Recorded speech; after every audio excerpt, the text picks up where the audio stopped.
Hello friends, मैं हूं सोनिया गोयल और Jaipur the pink city channel पर आपका बहुत बहुत स्वागत करती हूं। जिन लोगों को शादी के बाद मैरिड लाइफ में दिक्कत आने लग गई है, जो अपने पार्टनर को सुख नहीं दे पा रहे हैं, बहुत जल्दी थक जाते हैं, नीचे के अंग में कमजोरी आ जाती है, हार्डनेस नहीं रहती, जो पूरी जिंदगी अपनी मैरिड लाइफ को यंग एज की तरह एंजॉय करते रहना चाहते हैं, उनके लिए आज मैं जो नुस्खा लेकर आई हूँ, ये नुस्खा बनाने के लिए आपको एक कढ़ाई में ऐसा 1 चम्मच भरकर घी डालना है और इसे थोड़ा गर्म होने देना है।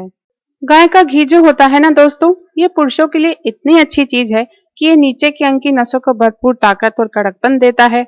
दूसरी बात ये कि जल्दी से ढीलापन नहीं आता है। इतना ही नहीं, इस नुस्खे में बताए तरीके से घी खाने से धातु में गाढ़ापन आ जाता है, इसलिए किसी को धातु गिरने की प्रॉब्लम है तो वो भी ठीक हो जाती है। तो ये हमारा घी गर्म हो गया है, तो अब हम क्या करेंगे कि नेक्स्ट चीज हम लेंगे सिंगाड़े का आटा।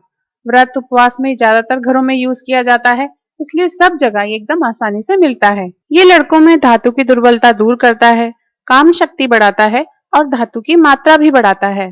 तो ये आधा कटोरी भर के हम सिंगाड़े का आटा इस गर्म घी में डालेंगे और इसे इस तरह लगातार चलाते हुए सेकेंगे।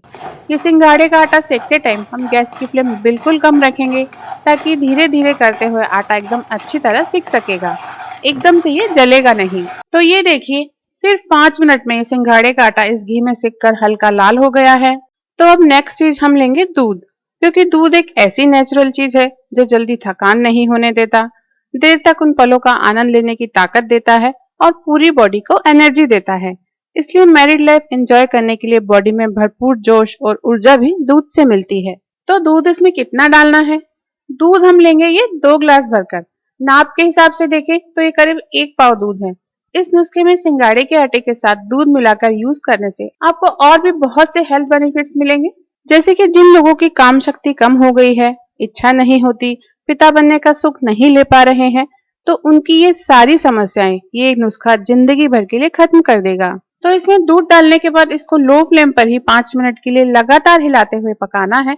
हम सिंगाड़े का आटा डायरेक्ट घी में पहले ही सेक चुके हैं, इसलिए अब इसको दूध के साथ बहुत ज्यादा देर तक नहीं पकाना पड़ेगा। अब इसमें 5-7 पत्तियां केसर की डालेंगे, क्योंकि केसर के 2 बड़े फायदे आपको यहाँ पर मिलेंगे।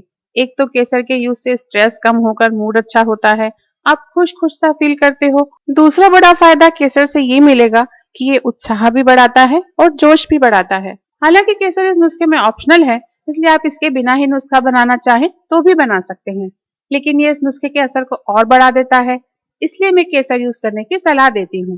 बस अब केसर डालने के बाद इसको एक बार अच्छी तरह मिक्स करेंगे। फिर इस नुस्खे की तासीर को बैलेंस करने के लिए और इसके असर को बढ़ाने के लिए इसमें डालेंगे धागे वाली मिश्री पीसकर। कितनी मिश्री डालेंगे? तो ये देखिए, पिसी हुई मिश्री 2 चम्मच बहुत हो जाएगी। ये जो खाना खाने वाली चम्मच होती है ना, ये वाली 2 चम्मच भर करके हम धागे वाली मिश्री का पाउडर इस सिंगाड़े के आटे के खीर में डाल देंगे। इससे खीर का स्वाद भी अच्छा हो जाएगा और असर भी बढ़ जाएगा। अब क्या करना है? अब इसको अच्छी तरह मिक्स करके गैस बंद कर देनी है। फिर इसको एक कटोरी में परोसिए और सिंघाड़े की खीर को गरम गरम ही खाइए। जितनी क्वांटिटी में मैंने ये सब चीजें ली हैं, उतनी क्वांटिटी में बनाने पर ये एक बार की खुराक तैयार होगी। तो इतनी ही मात्रा में बनाकर इसे डेली दिन में एक बार खाना है। ये खीर रात में नहीं खानी है, दिन में ही खानी है। इसको आप नाश्ते के बाद दिन में कभी भी खा सकते हैं। दिन में अगर लंच के साथ खाना चाहें तो खा सकते हैं, वैसे ही दिन में किसी टाइम भी खाना चाहें तो भी खा सकते हैं। बस सुबह सुबह खाली पेट इसको नहीं खाना है। 30 से 40 दिन तक डेली इस तरह ये सिंगाड़े के आटे की खीर खाने से नीचे के अंग की ताकत इतनी बढ़ जाती है कि 80 साल की उम्र में भी 25 साल के लड़कों जैसी मजबूती और कड़कपन बना रहता है। तो जिस किसी को भी ये प्रॉब्लम है, वो ये सिंगाड़े के आटे की खीर बनाकर खा सकते हैं और अपनी लाइफ को हैप्पी और हेल्दी बना सकते हैं।